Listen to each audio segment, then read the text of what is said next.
Ya hal yang mempertahankan untuk lu akhirnya gue harus tetap lebih baik dari yang kemarin, gak mungkin gue akan balik lagi karena kan bisa aja kan mbak, lu udah pernah ngalamin kalau balik kayaknya akan lebih lebih gampang daripada lu nyoba hal yang baru. Nah hal yang terus nguatin lu, yang terus ngeyakin lu agar lu nggak balik lagi tuh aduh Oh, lebih sering ingat akhirat. kita tuh sebanyak itu mbak karena sudah hijrah, akhirnya niatnya pengen dihapus atau enggak? Udah ada yang dihapus. Sudah ada yang dihapus. Yang lo seselin yang kayaknya orang jangan sampai kesana deh. Itu apa tuh mbak? Yang pertama tato sih. Dan yang kedua jangan sampai terjun ke dunia malam. Itu aja sih.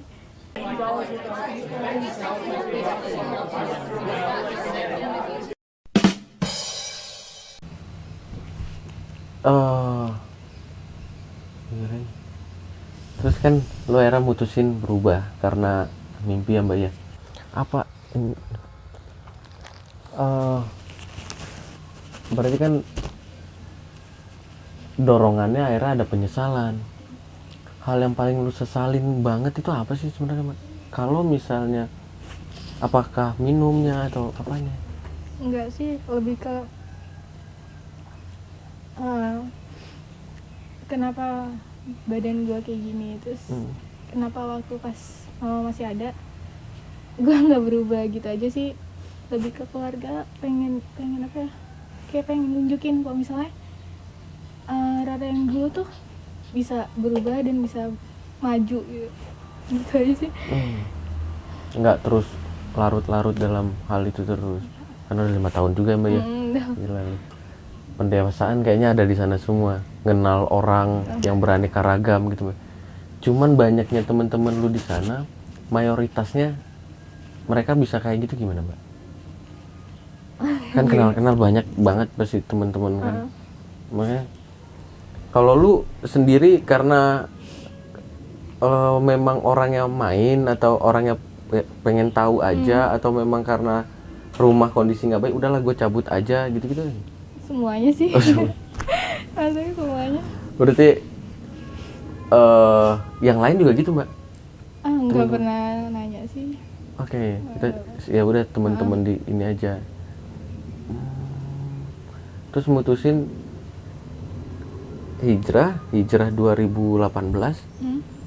Terus nikah di 2019. Tapi dia orang yang baru dalam hidup mbak. Orang yang bahasa baru kenal setelah hijrah gitu.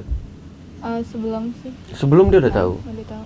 Pas hijrah baru kalian mutusin untuk nikah. Berarti sebelumnya dia nggak punya masalah itu mbak? Maksudnya suami mbak nggak punya masalah sama atau nggak cerita? Nggak ada masalah gitu. Tapi cerita? Cerita, malah aku orangnya terbuka banget. Jadi ya maksudnya sebelum kita nikah atau sebelum punya hubungan ya tahu dulu sifat aku, saya kerjaan aku kayak apa gitu sih. Lebih terbuka aja. Semua hal itu mbak? Termasuk pekerjaan mbak yang dulu-dulu sebelum nikah tuh mbak ceritain semua. Dan dia responnya gimana mbak? Ya nggak gimana mungkin nggak ngerti, maksudnya nggak ngerti pikiran dia gimana mau nerima gitu, nggak ngerti sih. Cuman ya udah jalanin aja sih waktu itu.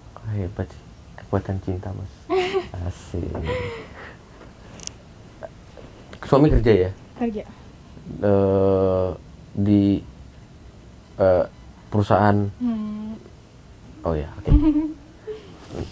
Terus nggak ada ini mbak, mutusin nikah dari ya apa namanya bayangan yang dulu ya. Maksudnya nggak takut, nggak yang was-was gitu maksudnya. Was-was apanya? Iya maksudnya dulu kan ada bayangan keluarga juga, makanya ini ya maksudnya lu berkeluarga dengan ada bayangan dulu masa lalu gitu, ada khawatir juga? Enggak. Mutusin yakin untuk dia adalah imam gua nanti, gua mau hijrah jadi gua butuh imam. Nah lu yakin dia bisa jadi imam lu waktu itu? Lu mutusin itu gimana? ya yakin aja gitu, soalnya pas sebelum hijrah pun dia nggak pernah lagi kayak apa ya, nggak nolong di saat Rara sedih atau butuh dia tuh, nggak pernah dia kayak gue bantu lo gitu, kayak oke, pakai aja misalnya kayak masalah apapun itu pasti dia selalu responnya baik, nggak pernah lagi bawel, nggak pernah lagi marah-marah, nggak pernah. Emang sebelum nikah pun kalian udah saling kenal dan dia saling bantu mbak. Emang begitu laki kalau kalau ini mau cari ini dia harus deketinnya bagus. Gila ya. Jalan 5 bulan 6 bulan ya? 5 apa 4 5 ya. Rencana udah ini mbak, sudah mau punya momongan? Udah ya. Udah pun kadang? Enggak, Pak. Oh belum. Harus lebih gesit lagi itu berarti. Sih. Nggak tahu mbak ya, maksudnya keluar dari tempat yang sekiranya udah nyaman banget tuh mbak. Akhirnya kan lu harus ganti lingkungan yang baru. Berat banget gak sih mbak? Dengan kan pasti orang juga udah bakal tahu ya dulunya lu gimana, maksudnya image itu ada dirubah. Berat gak sih mbak? Banget sih, berat banget, cuman nggak pernah mau dengerin orang, bahkan nggak pernah mau ngeliatin orang. Kalau aku udahlah, intinya bisa nunjukin kalau kita udah berubah gitu aja sih. Hal apa yang paling lu dapetin mbak ketika lu berubah itu ya? Pasti kan tantangannya ada ya. Hal yang sulit itu yang lu dapetin, pasti kan tantangannya nggak mungkin nggak ada tuh. Apa ya, mungkin teman, terus keuangan mungkin ya. Oke. Udah itu aja sih kalau menurut aku yang paling berat untuk saat ini. Dulu gampang banget cari duit, sekarang kok itu ya? Ya sekarang kayak dapat uang, jangan kan 50.000 gitu, 10.000 aja sekarang harus nganterin apa dulu gitu. Baru dapat uang tuh, wah luar biasa banget, berkah banget, kayak nggak nyangka di 10.000 ternyata susah banget ya nyarinya gitu. Dulu mah gampang-gampang aja. Iya dulu mah ya ampun. Wah, iya. Tapi ketika dulu lah di dunia kayak gitu juga mbak, ada perlakuan yang nggak lu seneng juga kan? Ada aja tuh ya kalau gue lihat kabar. Apakah kejadian di masa-masa itu semuanya happy aja? Enggak sih, enggak. Maksudnya pastilah banyak jatuh itu banyak.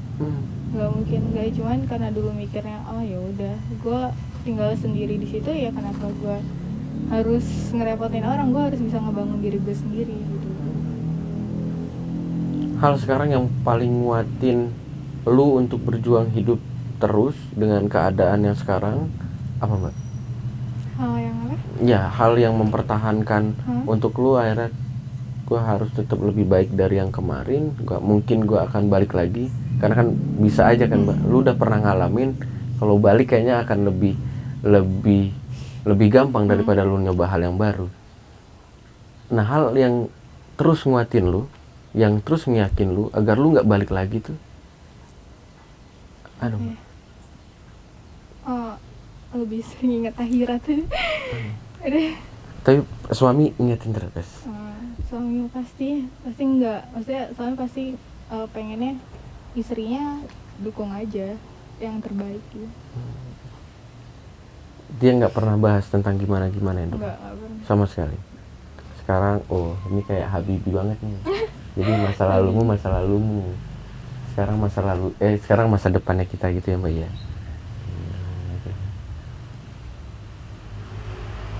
Nah, tato sebanyak itu mbak, karena sudah hijrah, akhirnya niatnya pengen dihapus atau enggak?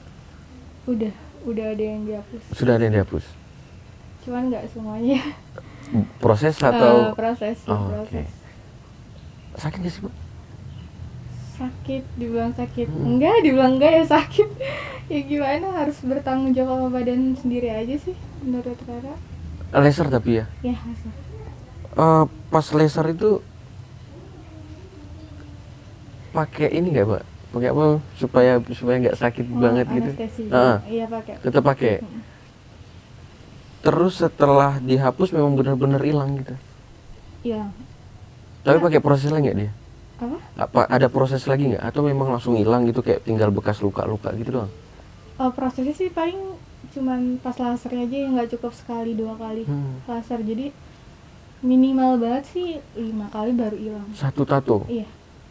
Oke. Berarti kan dia sama kayak dibakar lagi tuh ya? Ngerusak kulit dong? Enggak. Oh enggak?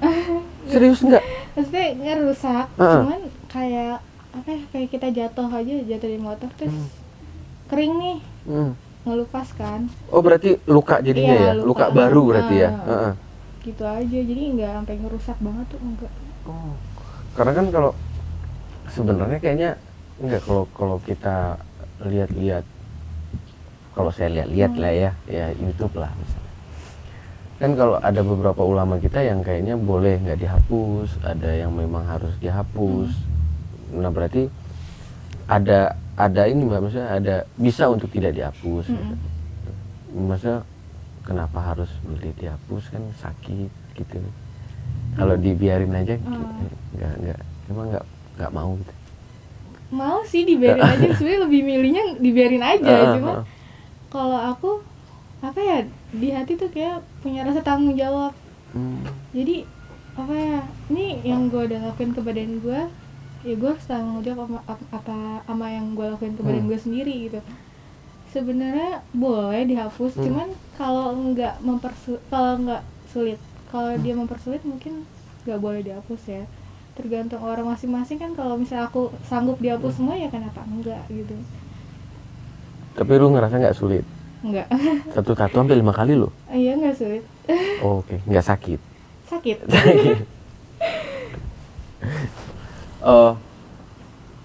Kadang kan lu udah ngelaluin sekian banyaknya fase mbak. Fase tersakit, terumit lah ya, yang pernah lu hadapin itu fase yang mana? Yang mana nih? Boleh kedua-duanya. Pokoknya fase dimana lu memang mungkin lagi di dunia malam tadi kah, atau memang pas sudah mulai hijrahnya. Tapi menurut lu itu fase yang kayaknya menyedihkan banget tuh. Kenapa harus kayak gitu? Mungkin waktu kalau dulu itu kan nggak pernah tinggal di rumah ya, pasti ngekos. Dimanapun pasti aku nyari kosan. Dan aku ngekos juga nggak cuma sendiri, kayak sama teman-teman aku yang cewek, sama yang berbagai macam deh. Itu satu kosan gitu, bayarnya pun aku yang bayar waktu itu. Jadi karena dulu aku minum lah, terus sakit kan, lambungnya kena. Di saat itu aku benar-benar nggak kerja tuh, otomatis nggak punya duit dong, nggak punya uang sama sekali. Bahkan makan pun, minum pun nggak dalam satu malam itu nggak sama sekali. Akhirnya aku mutusin lagi sakit untuk kerja, untuk dapetin uang supaya bisa makan anak-anak. Nggak aku ya doang yang makan. Jadi aku di situ punya temen yang aku harus kasih makan gitu. Wow, serius tuh? Iya serius. Jadi aku di situ dipanggilnya ya maksudnya Rara gitu ya. Cuman makan anak-anak, jajan anak-anak itu pasti sama aku gitu. Jadi aku nyari duit ya bukan untuk aku sendiri. Serius? Di umur yang 15-16 tahun itu? Lu ngorban? Enggak. Lu keluar kan, maksudnya supaya enak aja kehidupan sendiri gitu ya. Akhirnya lu mau terbebanin dengan orang lain juga, Mbak? Enggak beban. Oke, nggak beban, tapi kan lu sakit juga harus kerja untuk makan yang lainnya juga. Enggak, maksudnya lu lebih menyampingkan kesehatan lu daripada makan orang lain gitu. Ya kenapa lu bisa sampai gitu tuh ya? Nggak tahu sih, dari dulu sih emang lebih mentingin orang. Nggak apa-apa kalau aku prinsipnya gini, selagi kita bareng-bareng di situ, ngumpul bareng di situ, aku masih bisa kerja, kenapa aku nggak kerja gitu? Walaupun dia pada nggak kerja, kayak padahal itu ada yang cowok ya, maksudnya dia malas kerja atau apapun itu pasti aku yang nyari duit, nggak mungkin enggak. Soalnya dia nemenin aku di situ, dia di situ ngibur aku, kenapa aku nggak nyari duit buat dia gitu. Umuran sama semua? Enggak, bahkan ada yang lebih dewasa dari aku. Serius? Umuran berapa aja temen lu, Mbak? Waktu itu aku umur 15-16 dan dia ada yang 20, ada yang 21. Tapi gila sih lu ya, gokil. Hal yang menurut orang jangan sampai yang lu seselin, yang kayaknya orang jangan sampai kesana deh. Itu apa tuh, Mbak? Yang pertama tato sih, dan yang kedua jangan sampai terjun ke dunia malam. Itu aja sih. Tato karena akhirnya lu harus menghapusnya kalau berubah pikiran mungkin bakal nyesel nantinya. Soalnya kita kan hidup nggak mungkin mau gini-gini aja, kita ada masa tuanya nanti gitu kan. Yang aku pikirin tuh kan, penyesalan ketika nanti kita di akhirat terus badan kita kayak gitu gimana gitu. Apa kita masih dikenalin apa enggak gitu. Benar. Tidak ada fase-fase memang itu ya. Jadi sejatuh-jatuhnya lu ya lu harus mikirin gimana nantinya ke depan. Kalau hal itu bisa lu pertahankan sampai nantinya is oke aja. Cuman kita kan punya tanggung jawab ya, Mbak ya. Kita punya tanggung jawab sebagai anak, kita punya tanggung jawab nanti sebagai orang tua, kita punya tanggung jawab budaya, lingkungan dan segala macam. Benar banget ya.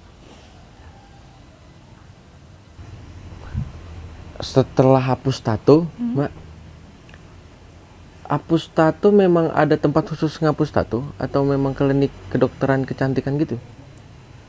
Ada kliniknya sih sebenarnya. Ada apa sih dia? Dibilang klinik itu klinik, tapi dibilang itu komunitas ya termasuk juga. Jadi dua-duanya sih. Komunitas artinya? Di klinik itu ada salah satu program yaitu Hijrah Itu Mulia. Oke. Jadi program itulah yang buat anak-anak jalanan, anak-anak punya tato tuh dihapus untuk di situ, tapi gratis ya. Di mana tuh, Mbak? Di mana aja. Jadi event tertentu. Oh, event per event dari tempat ke tempat gitu. Oke. Apa nama eventnya? IMS Hapus Tato. Oh, IMS Hapus Tato. Event hapus tato. IMS. Berarti kalau misalnya ada orang mau ngapus tato di event itu gratis? Gratis kalau ada eventnya di domisili itu. Oh, sedomisilinya aja. Kalau enggak biaya sih, Mbak? Bayar. Biayanya gimana? Hitungannya? Kalau nggak salah sih per gambar ya sekitar 500-an ya. 500.000? Buset, ngapus aja mahal. Wow. Itu gambarnya ya. Makanya alhamdulillah banget bisa dapat yang gratis tuh. Iya. Lumayan banget. Ngapusnya aja mahal, buatnya juga mahal. Habis itu nggak sesuai. Waduh, oskadon gitu Mas. Oskadon Pacenoye. Event berarti ada lagi, Mbak? Kapan? Ada sebelum puasa, bulan Juni sama akhir lebaran. Akhir lebaran, bulan puasa juga ada. Paling dekat di daerah mana, Mbak, nantinya? Kalau kayak gitu tergantung donaturnya. Oh. Nah, donaturnya ini maunya domisili mana gitu kan.